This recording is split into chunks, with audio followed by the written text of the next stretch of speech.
when Mrs. Lauren, a humble black maid in her mid-50s, was polishing the grand staircase of the Hamilton estate. Her eyes caught a glimpse of a portrait that made her heart stop.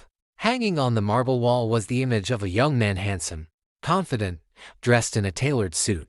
Beneath it, a golden plaque read, "Ethan Hamilton, heir to the Hamilton fortune." Her hands trembled, and before she knew it, tears welled in her eyes. "Sir," she cried out, her voice echoing through the hall. This boy lived with me in the orphanage." The head butler turned, startled by her outburst. Within minutes, Mr. Hamilton, a billionaire businessman known for his cold demeanor, appeared. "What did you say?" he asked sharply. Lorraine's voice shook, but she stood firm. "I know that face, sir. I raised him like my own. His name was Michael Turner. He disappeared one night when strangers came and said they were taking him to a better life." The entire staff froze.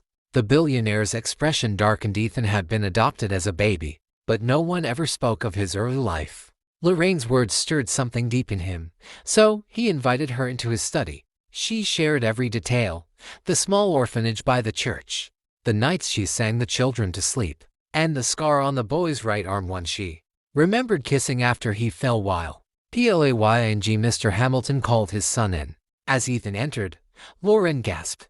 "That's him," she said, pointing, tears streaming down her face. Skeptical but curious, Ethan rolled up his sleeve. There it was, the same small scar. The room fell silent.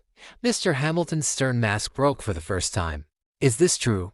Ethan whispered. Lauren nodded, smiling through her tears. "Yes, baby. You used to call me Mama Lori." Overwhelmed, Ethan embraced her, his voice cracking. "I thought I had no one before this family. But you were there all along." Mr. Hamilton, moved by her sincerity, offered to help restore the orphanage she once worked in. Weeks later, the Grand Hamilton Foundation donated millions to rebuild it, now renamed the Lauren Home for Hope. On opening day, Ethan stood beside her, calling her his second mother. Cameras flashed, reporters cheered, but Lauren only saw the boy she once tucked into bed, now a man with the world at his feet. As they cut the ribbon together, she whispered, "God never forgets his children," and for the first time in years, her heart felt whole again.